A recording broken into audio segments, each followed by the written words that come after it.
Bonjour tout le monde, j'espère que vous allez bien. Je vous retrouve à la fraîche pendant mon heure de marche matinale.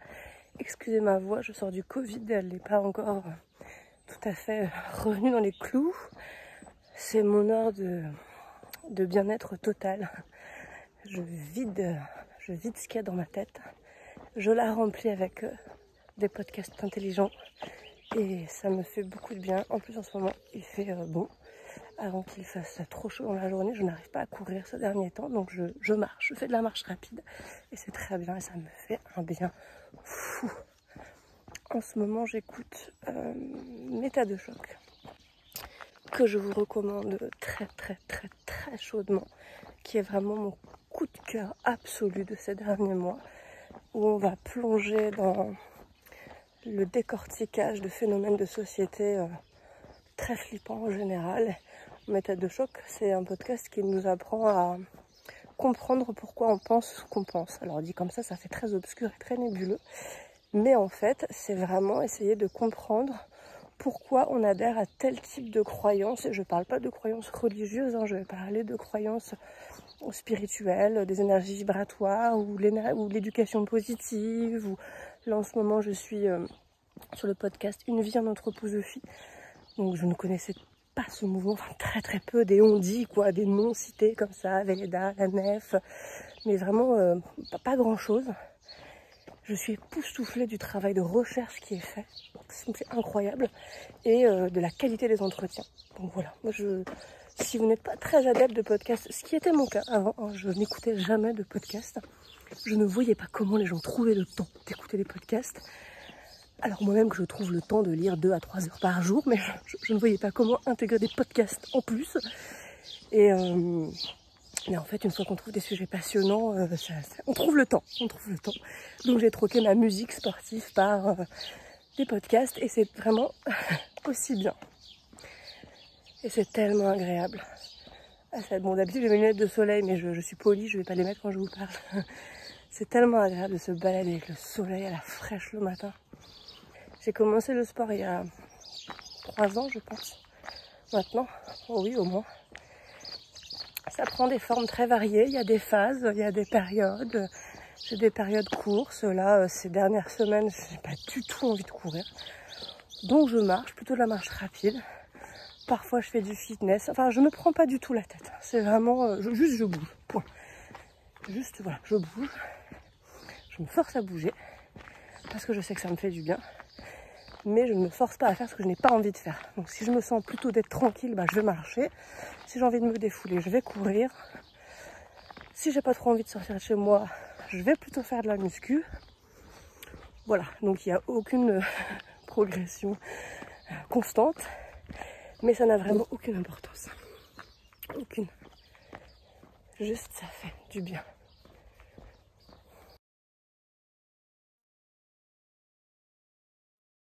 Quand j'étais petite, j'appelais ça les boules des champs. J'étais déjà poète, toute petite. Incroyable. Oh, attendez.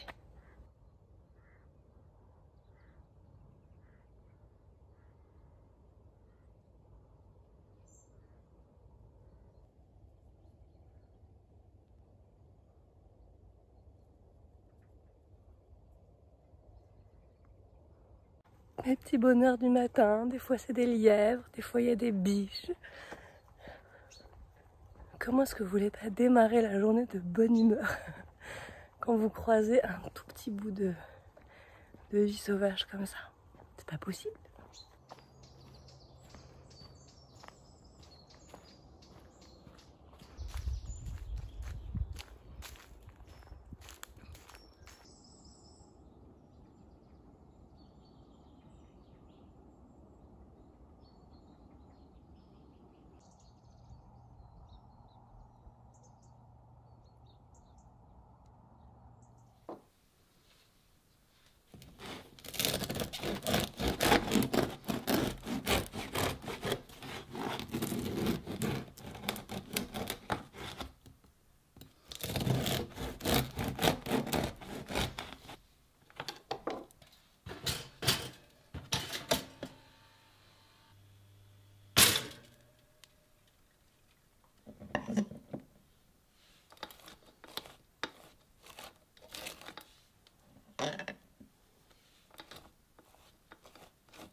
j'aime bien prendre mon petit déjeuner avec ma tasse Outlander. C'est mon mari qui me l'a fait il y a quelques années.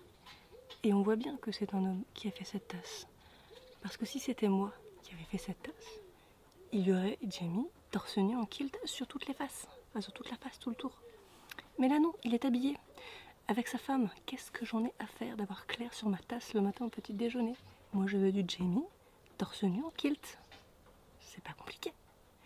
Bon, ceci dit, la chicorée n'en est pas moins bonne. Ça aurait été la petite étoile en plus le matin.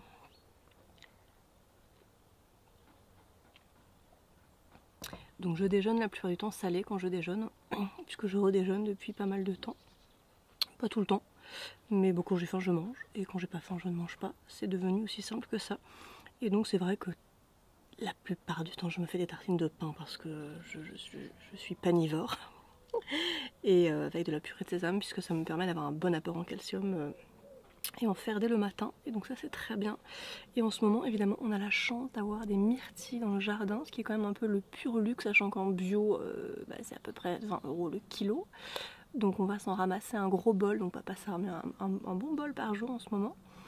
Et je vais essayer de refaire des boutures pour en avoir un peu plus dans le jardin pour pouvoir en congeler. Parce que là j'en suis pas encore là, j'en ai pas suffisamment pour en congeler, elles sont mangées dans la journée.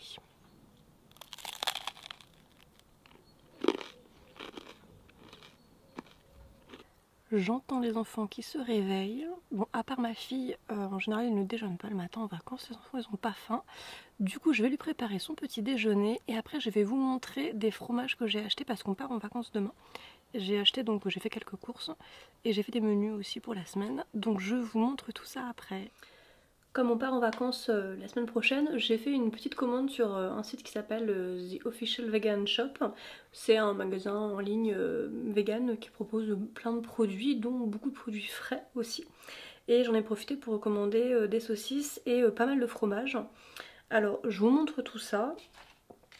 Je vais commencer par les fromages que j'aime beaucoup, que vous connaissez sans doute, hein. Tic Affinage et Tom Pouce, hein, qui sont des fromages vegan affinés. Donc ce sont des fromages qui sont excellents, qui sont vraiment très bons, qui sont faits à base de noix de cajou comme c'est souvent le cas. J'espère qu'un jour on aura davantage de fromages vegan affinés à base de produits locaux, notamment de soja, qui est pour moi la protéine parfaite. Et donc bien plus local et voilà, bien plus économique. Parce que ces fromages là, aussi excellents soient-ils, ça reste un très gros budget, donc honnêtement on doit en commander peut-être 3 fois par an maximum. À Noël en général, là on part en vacances donc on s'est fait un petit plaisir. Et voilà, on en commande vraiment pas très souvent. J'ai commandé des fromages industriels que j'aime vraiment beaucoup, qui sont essentiellement des fromages à fondre. Donc c'est pas des fromages à manger froid comme ça, mais à fondre, qui sont très bons. Et notamment de la marque Gondino, qui est une marque qui est très bonne. C'est des fromages qui sont très accessibles financièrement, et le principe en fait de cette gamme, c'est que ce sont des fromages à râper comme du parmesan.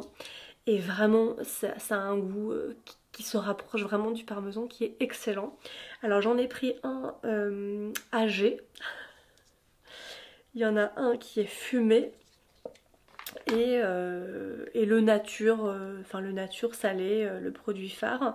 Donc en fait ce sont des petits blocs de 200 grammes comme ça, mais c'est très compact. Donc nous on les râpe avec, comme du parmesan, hein, la râpe à petits trous, et ça fond très bien, et gustativement vraiment ils sont très bons et très réussis. Ces fromages sont réalisés à base de fécule, d'huile de coco et de farine de pois chiches. La plupart de ces fromages industriels à fondre comme ça ont un intérêt nutritionnel avoisinant le néant, ça faut quand même le savoir.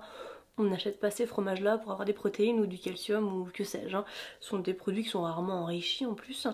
C'est vraiment juste gustativement parlant, c'est bon. Et en plus ce sont des produits prêts à l'emploi. Parce que oui, on peut fabriquer très facilement pas mal de sauces fromagères, mais qui prendront toujours plus de temps que de sortir un bloc du frigo et de le râper sur ses pâtes. Donc voilà, j'aime vraiment beaucoup avoir ces produits qui en plus n'éclatent pas mon budget, contrairement au fromage affiné qu'on achète vraiment avec une grande parcimonie. J'ai pris, alors bon, la gamme Violet, vous la connaissez sans doute, hein, maintenant on la trouve dans énormément de magasins de grande surface. Là j'ai commandé les tranches fumées qu'on ne trouve pas en grande surface, que j'aime bien et qui sont déjà pré-tranchées, donc pour les croque-monsieur et les pizzas c'est vraiment super pratique. En plus ce sont des fromages qui se conservent vraiment très bien au frigo, même une fois que c'est ouvert. Voilà, on referme bien la barquette ou dans une boîte de conservation et ça se conserve longtemps. J'ai pris le Mature Violife que j'aime beaucoup à manger juste comme ça. Celui-ci il a vraiment plus de goût que les autres je trouve. Alors soit à râper comme ça sur des tartines ou même à manger dans du pain, celui-ci j'aime bien. C'est peut-être le seul fromage industriel que j'aime bien manger froid comme ça. Et en grand sachet de 500 grammes, j'ai pris du râpé façon mozzarella. Donc ça aussi pour nos pizzas parce que j'ai prévu une pizza pendant les vacances. Donc ça c'est très pratique aussi d'avoir déjà du fromage râpé en grand format. Parce qu'on trouve souvent en magasin bio et même en grande surface maintenant des petits sachets de 100 grammes. Enfin nous à 5 ça nous fait même pas un repas. Donc ça en termes de quantité et de prix du coup bah, c'est plus intéressant. Et ils sont vraiment très sympas à fondre. Côté charcuterie, je n'ai pris que 2 produits parce que là aussi j'étais partie pour faire le plein et remplir mon congélateur pour faire des barbecues cet été. Bon bah sauf que comme tout est emballé par 2 hookets de saucisses, ben nous encore une fois à 5 c'est pas possible, ça nous éclate le budget automatiquement. Donc les 2 produits que j'aime beaucoup, qu'on a déjà achetés et qui sont financièrement, enfin économiquement acceptables pour le budget, ça va être les petites merguez, qui s'appellent pas merguez évidemment, qui s'appellent VG Oriental de la marque Witty, qui se vendent par 15, donc c'est 15 saucisses de 40 grammes.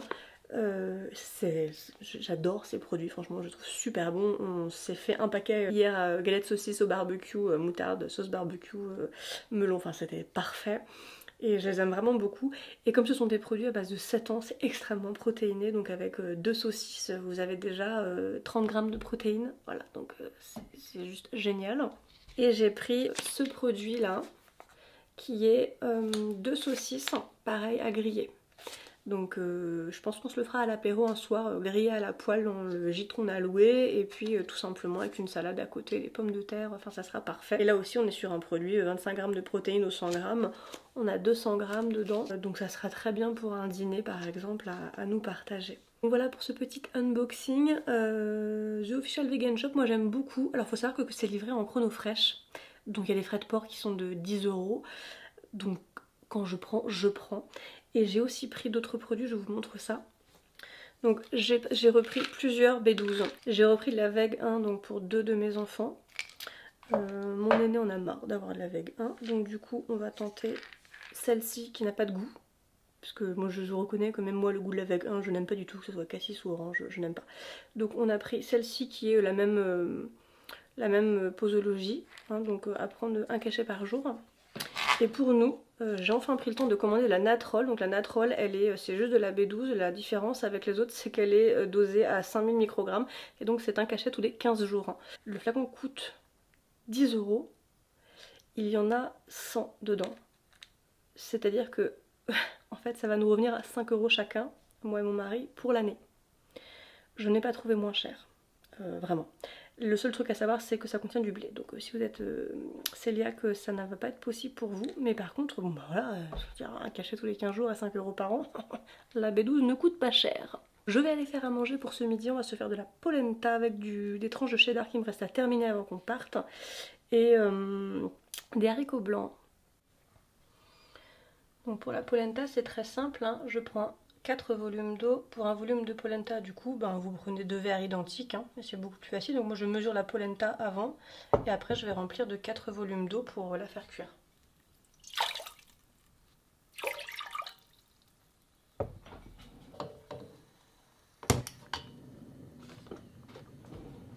petit peu de bouillon de légumes.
Bon, ça a l'air quand même bien bon tout ça, donc on va manger et je vous retrouve plus tard dans l'après-midi. Comme je vous le disais dans la matinée, on part en vacances demain. Du coup, j'ai préparé une liste de menus ultra simple, minimaliste, vraiment qui ne coûte pas très cher, qui demande très peu de temps à être préparé. Je vais vous les lister en dessous de la vidéo, je vous les mettrai sur le blog et peut-être même sur le côté là. Et du coup, ça nous a permis de nous faire ces petits plaisirs comme les fromages, la charcuterie, je vous ai montré ce matin. On est allé aussi à Leclerc tout à l'heure là et on a pu racheter les petites choses qu'on aime bien, sucrées, la gamme Andros notamment végétale qui est super bonne, les liégeois chocolat, les liégeois café, les petites semoules au lait. Du coup, voilà, c'est vrai que d'avoir une liste de menus vraiment avant de partir en vacances, enfin moi je sais qu'en tout cas ça me permet déjà de pas trop dépenser sur place, d'anticiper puis de nous faire vraiment des vrais repas chill, tranquilles, qui demandent pas beaucoup de cuisine. Je vous montre en fait ce que je fais, c'est que je fais une liste au brouillon en fonction de ce que j'ai déjà à la maison, dans le frigo, dans la buanderie. Je regroupe tout. Là j'ai regroupé tout ce qu'on allait emmener. Après il y a beaucoup de sec en fait dedans, j'ai une autre grosse caisse de légumes. Et ben on va prendre du frais dans une glacière. Mais c'est vrai que là c'est vraiment le plein de levure maltais. Parce que bien sûr on ne part pas en vacances sans sa levure maltais quand on est un bon vegan bien élevé. Il y a de la ratatouille, il y a beaucoup de wrap, des pâtes, du riz, des oignons, le café, la bouteille d'huile d'olive aussi. Parce que combien de fois on arrive dans un gîte et il n'y a rien, même pas du sel pour assaisonner. Donc il y a eu un bocal de sel, du sucre. Là c'est vraiment les basiques secs et tous les repas donc vont être préparés avec ces basiques là et tous les légumes qu'on va avoir évidemment à côté. J'ai pris un couteau parce que on a loué un gîte et on sait bien dans les gîtes que les couteaux sont complètement nuls. Donc au moins ça permet de cuisiner avec un minimum d'accessoires opérationnels. Et après ce que je fais, c'est que je fais ma liste de menus au propre du coup. Et je fais la liste de courses qui va avec. Donc là on avait vraiment une toute petite liste de courses pour compléter. Je trouve que ce système est vraiment bien parce qu'avant on partait en vacances, bon les enfants étaient plus petits, mangeaient moins aussi certes. Du coup on allait tous les jours quand il faisait chaud racheter des trucs pour l'apéro, racheter des boissons, des gâteaux, des repas encore plus vite prêts mais encore plus chers. Et c'est vrai que là de partir avec une liste de basiques, alors je mets pas de jours, hein, c'est-à-dire qu'on mangera ce qu'on voudra chaque jour, mais on a toutes les courses pour. Donc ça c'est bien. Et puis là j'ai fait 2, 4, 6, 8 menus, sachant que voilà, ça laisse des sorties restaurants ou extérieurs, ça laisse des repas pour finir les restes aussi comme à la maison. Donc j'aime vraiment bien cette méthode et ça nous permet de nous faire des petits plaisirs et des petits extras. Parce que partir en vacances à 5 c'est quand même un budget et même si on mange très peu à l'extérieur, ça nous permettra peut-être de nous faire un resto dans la semaine. Donc ça c'est quand même très chouette. Hein. Sachant qu'on va en vacances en Normandie, en campagne, donc je pense pas qu'on ait non plus l'embarras du choix. Ce soir on va se faire vraiment des restes de frigo, donc j'ai pas grand chose à vous montrer, on va un peu se finir tout ce qui reste, et en général les fruits et légumes qui restent, je les passe en jus à l'extracteur et on se fait un grand verre pour pique-niquer avant de partir en vacances. Et puis ça sera très bien. Je vous retrouve bientôt, du coup je vous dis à la prochaine, ciao!